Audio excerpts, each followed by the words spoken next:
which was the void itself. Way before creation even began, there was nothing, nothing but silence, darkness, and nothing else. Until something started to create itself, no, to appear.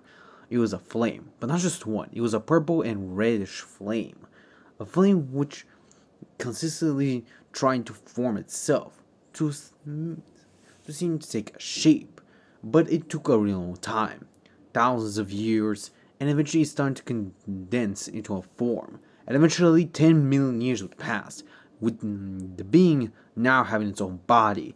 But the power it exuded was so immense that it could not believe it. The entire void itself was shaking just in the mere presence of that being alone. That was none other than Deimios, the first primordial which was born from the void.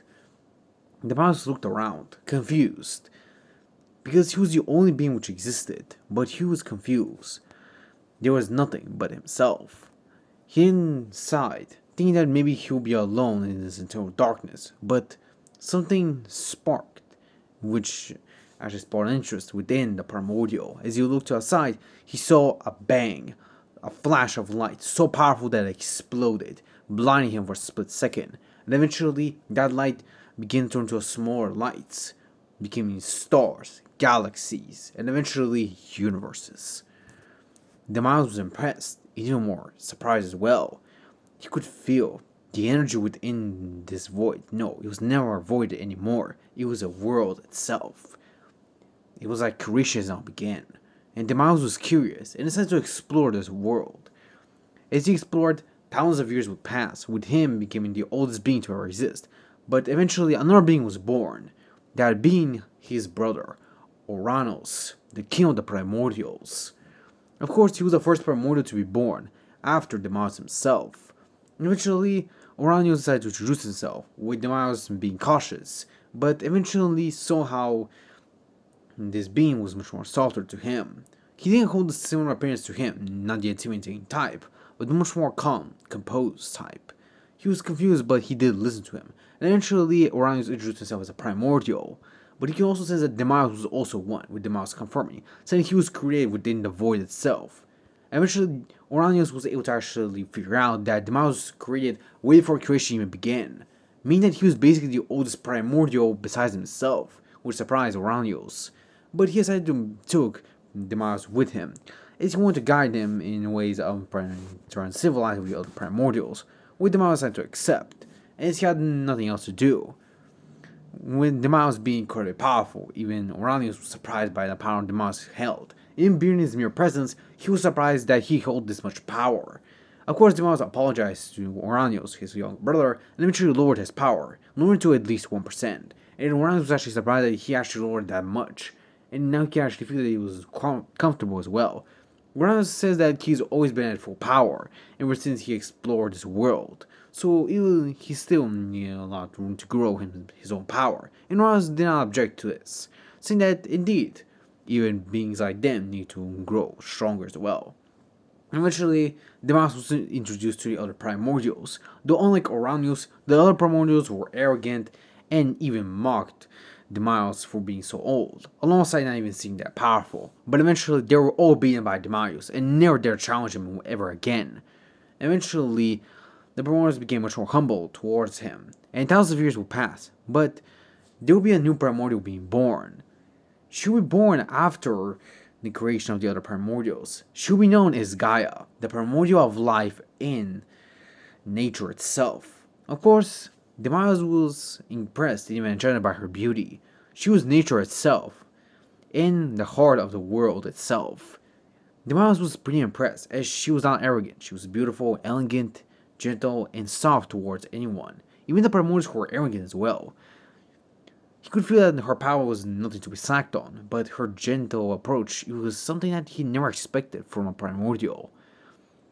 She eventually created Earth itself, so she can see what other living beings will appear in that world. Deimios was also impressed by her and eventually decided to tag along with her, watching over Earth itself, with other creatures beginning to emerge, with Deimios watching over them alongside Gaia itself. Eventually, both of them will start a conversation, with a conversation going for around thousands of years, with both of them enjoying each other's company. Orion was pretty proud as he watched over Gaia and Deimios, with both of them exchanging glances with each other. It seems like they were falling in love. Bit by bit, they both started to get much more comfortable with each other's company. Ornanes was watching over his brother, and he was happy that he's actually found someone that he can truly love, as he's only been talking to him but not the other primordials. So he got worried for his brother if he were able to socialize with other creatures, not just himself. But seeing as now he has fallen in love with Gaia, he was happy, but he also felt a strange warning within his own body. It's like he sensed something was wrong. He then looked to the side and he saw Kaisera, the primordial which had no name. She was known as the nameless primordial. Though unlike other primordials, she had a body different from them, longer with wings and a dragonic-like head. She didn't have a humanoid body, but she was rejected by most primordials. Only Deimios was the only one who actually treated her normally. But after she saw both Gaia and Deimios together, her demeanor towards not only Oranius but towards the primordial became colder, violent, different from what she used to be. Eventually, millions of years later, a new species was born, being born from Gaia and Deimios' presence themselves, being the Titans. The Titans existed, but not to be confused with destroyers. They were not destroyers, they're malevolent Titans. They want to create peace and want to create new life. All of them were powerful, but the most powerful of them all was Kronos, the first son of Gaia and Deimios. Unlike his brethren and sisters, he was not a full Titan. Instead, he was a half primordial, half Titan. Because of that, he was considered the most powerful of them all, and he was crowned the king of all Titans. Just like his uncle, he was known as king of his race, so he was also not arrogant, but humble and understanding of his race, so he wanted to create life. Of course, he also met with his father, Deimios, with Deimios being impressed of how humble his son has become over the thousands of years, if not millions of years. He was happy that his son has become humble, and he decided to train him, with Kronos, of course, being trained brutally by his father. Deimios was not one to basically sack on training, and he wanted Deimios to train, and he wanted Kronos, his son, to train as hard as he can, to grow stronger and to never let himself be defeated. He wants him to grow stronger through experience of defeat. As he wanted him to grow stronger, but also experience defeat itself, saying that even though he became the strongest of his race, there will also be more powerful beings than himself that he must face. And Kronos accepted his father's words, knowing that he is indeed correct. So he must grow stronger. Eventually, Kronos would have created the humans, a new species which were kind of identical to the Titans, with of course Deimios taking an interest in the creatures that his son created, watching over them, and eventually finding a big interest in the races. And eventually, of course, he will also go on a journey throughout the world, with many other beings also being created by the primordials, but mostly going rogue and eventually trying to turn up against their creators. Which, of course, Deimios had to step in and eventually kill them and eventually revive them as his new soldiers. Deimios found different worlds which were created by primordials, with one of them being the absolute being, one of separate versions of primordials which created the rulers and monarchs which were powerful beings, even almost comparable to primordials but still incredibly weaker in comparison. But their powers were impressive. And Deimios also found a pretty powerful creature as well, being none other than Ashborn, who can actually turn dead creatures into his own army. So Deimios took an inspiration from Ashborn, and even his own appearance as well, making sure to also utilize this same type of skill. But his soldiers were much more different. They either glow with immense light or were red and black in color. He also revived multiple creatures, ranging from dragons to lures to angels and many other beings which were created by primordials, all of them being incredibly powerful, and all of them serving under Deimios, with full respect to him and royalty as well. Of course, Deimios' army grew, with one of the most powerful of his soldiers being none other than Belion, who is one of the oldest of his shadow soldiers. He was created from the food that God created from the root tree. It was an ancient tree that also existed besides the primordials themselves, which God created a long time ago. From one of the fruits, Daimos created one of his first ever shell soldiers, being Belion. Belion was considered the most powerful and most ancient of them all, considered to be a young primordial in comparison to the others. Though of course the primordials found Belion to be a disgusting creation, he was never found disgusting by both Gaia and Deimios, as both of them see him as a normal being, but also as a powerful soldier as well, which of course Belion was proud to serve as king. Eventually, Kronos would have still continued on, eventually creating the God race. Different from the primordials, though they were actually more powerful than even the gods, with Kronos making sure to keep them in check, knowing that he must keep them in check so nothing goes wrong.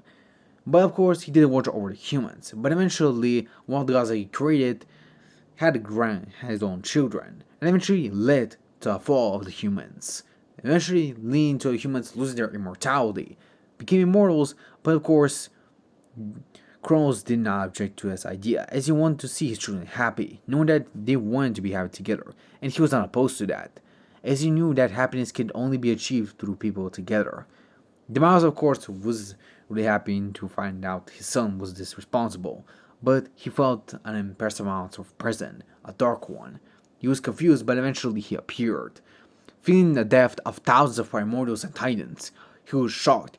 So many lives just gone in mere seconds. He was shocked, as he could not believe it. Eventually he arrived on the battlefield, with multiple corpses, both primordial and titans. He was shocked and eventually looked outside, as he saw Syra, now in a different form. Her once bright white flames around her hair was now black in color, with her skin now pure white, and her once blue flames had become dark blue. She had turned into a primordial of chaos and destruction. She glared at Deimios, roaring at him, saying that he's the reason why she became like this. Deimios was confused, but he unleashed his power, saying to Syra to calm down. He wanted to talk things out with her, but she did not listen to Deimios, rushing at him with immense speed. But Deimios became serious, knowing that if talking would not solve anything, then he should prepare for battle. But he wanted to be reasonable with her. She was his old friend. He wanted to talk things out with her, even if she would not listen to him. So they began to battle. With Deimios standing his ground, he was unfazed by her attacks. No matter what she did to him, he was unscratched, saying to her that no matter what she does, she will not even damage him, as he's more powerful than her. But she fired a blue flame at him, eventually enraging Deimios, as he unleashed a powerful bloodlust, saying to her to calm down or he will kill her himself. But Deimios also knew that her powers also grown as well, as he could feel that her feelings were more powerful. Of course, Kaiser roared as he increased her powers even further, absorbing the life force of the dead primordials and titans as her power increased thousandfold, eventually firing the same blast once again. But Deimios was actually shocked, as this time it scratched him. It slightly burned his skin. Deimios was shocked as he felt that his own skin was burning. He could not believe it. How could this be even possible? Did she just grow stronger to absorb their life force? It can't be. He then looked to the side as he saw the primordial bodies completely disintegrating to dust, alongside the titans as well. He couldn't believe it. She was absorbing the life force of those beings, all living creatures around the world. He couldn't believe it. The life force he was sensing now were starting to dim it. They're starting to disappear. He couldn't believe it, but eventually he can recompose himself, firing a massive blast to her as she was sent flying. Of course, the model was able to get the upper hand on her, increasing his power to 25%, knowing that if he were to fight her without utilizing his full power, he most likely would not be able to feel her. She would grow stronger and overpower him. But he continued to fight, knowing that his friend was still in there, but he didn't know if he would be able to reach out for her or not. Of course, Kronos appeared, assigned to aid his follower, and eventually fired a massive blast at Zyra, with Zyra roaring at Kronos and firing a blast, with Kronos being burned but able to heal himself. Eventually Gaia appeared, able to utilize the vines of creation itself to bend Zyra, as Zyra roared. Eventually both Kronos and Gaia guided Deimios to utilize an ancient spell. Eventually Deimios nodded. Eventually the three of them chanted an ancient circle and a spell as well, as this spell was known as the ancient seal of the primordials. The primordials created this seal for if there was any case of a primordial going rogue or becoming completely mad, which was a safety measure if any of the primordials were to basically try and kill them. And with this seal, Zyra started to get sealed, but she roared at Deimios and Kronos alongside Gaia, saying that she would create descendants. Her descendants will make sure that will bring chaos to the world. No one should escape from her grasp and her rage, and she will always remember the betrayal that Deimos caused her, and for leaving her abandoned. Eventually, she was sealed. Deimos panted slightly, as this was the first time ever in his life he was pushed to this extent of his power. He could not believe it. His once old friend has now turned to his enemy, but why? He was confused. What did she mean by betrayal? How did he betray her? He was confused. But eventually, Kronos talked to his father and suggested that maybe what she meant was that he forgot her because he now married Gaia. And maybe she fell in love with him, but she wanted to confess her feelings, but due to him basically confessing to Gaia, her heart was broken, which surprised Deimos. Deimos didn't know that she felt that way towards him. He always thought that maybe she was a good friend. He only saw her as his sister, but never as a lover. This shocked Deimos as he found disappointed himself, but Kronos told him that it was never his fault, and he would never see his father being a bad person. Gaia also agreed with her son, saying to Deimos that even though he was the first heir primordial, he still needed to learn a lot more about the universe itself. And she knew that he as well needed to learn more, and he was still learning. It was normal for him to make mistakes. Even though they're primordials, they were not perfect. Nothing ever was. Deimos sighed and thanked Gaia, but he tells her and Cross that he needs a time to think, as he then slides the space around him and eventually creates a portal, walking through it.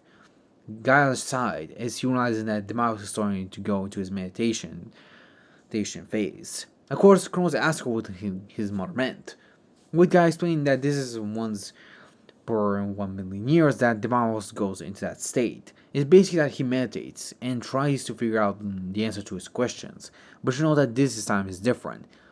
He's trying to maybe figure out to find a successor for his power. Of course, Kronos is actually surprised, since he believes that no other being besides his father can actually handle his overwhelming power. But God tells him that the being does not need to be strong. It needs to have a strong will, just like Deimos, which is why he was able to grow strong. Deimos was able to gain his power through his overwhelming will and power. He was once just a will, which was created by the void, and eventually that will became Deimos himself. He basically was the original god, which was created by everything, which shocked Kronos, and eventually asked if he's basically older than even primordials. But Gaia rejected that statement, said that yes, indeed he's slightly older than primordials, but he was a primordial himself. So Kronos agreed, but asked what would happen in the future. Would he ever see his father once again? Gaia wasn't sure, but she told her son that maybe he would see him. But deep down, she knew that she had a vision of Kronos dying by his children's hands, and she could not do anything but just watch, knowing that she could not intervene. Even though she was a primordial herself, she was also bound by the rules of the world, that she could not intervene in matters which she could not do, and nor involving her. While we then go back to Deimos, as he appeared to the other side of the portal, as he walked through the dimension he created, known as the realm of the cosmos. It was a space that Deimos created from his own essence and power, as he sat cross-legged, as he think to himself, it's been millennia, no, more than that. It's been so long, but he never thought that this could ever happen. His once friend has now turned into his most enemy. And now he couldn't believe it. She created evil beings of destruction, and now she wants to destroy everything. Deimos could not believe it, but he knew that he must find a successor for his power, so he could defend this world. But eventually, through billions and even trillions of years passed, Deimos could not find a suitable successor, and also saw the fall of one of his children, if not even all of them. The Titans were killed by the gods, and eventually Kronos also fell as well, with one of his children being Jesus, also being trapped. Deimos was in a rage, but he also knew that he could not do anything. So he eventually decided to slice space, and eventually arrived, with Gaia standing in front of him, asking him to be merciful towards her grandchildren. But Deimos explained that this was also his own grandchildren, so he tells Gaia to move to the side. He does not want to hurt her. She is his wife, so he will not harm her in any way.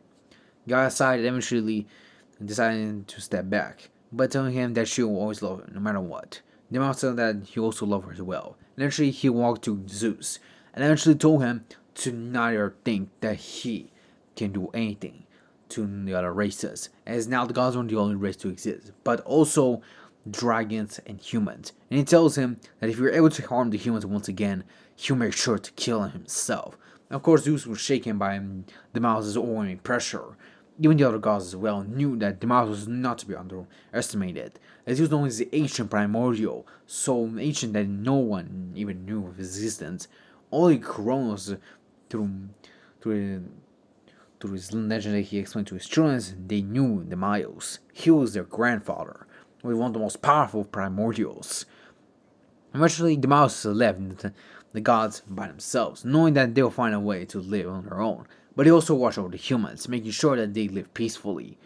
He also decided to seal the Rogue Titans, which decided to go against the Kronos' rules, with of course Gaia deciding to watch over them as she sealed herself within the earth itself, became one with it, as of course Deimos watched over the earth and Titans, make sure that the seal stays strong, alongside the seal for Zera, knowing that she'll most likely break out free sooner or later.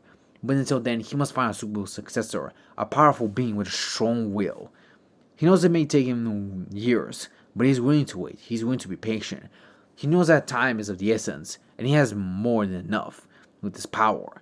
But he fears that maybe he will not have much, as he looks to the side, looking at his hand as it trembles slightly.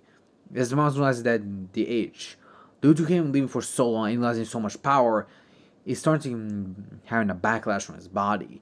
He needs to calm down. He needs to meditate and not utilize too much of his power. Know that if he were to ever intervene once again, he would most likely suffer a really big consequences. So he never decided to intervene in a god's life.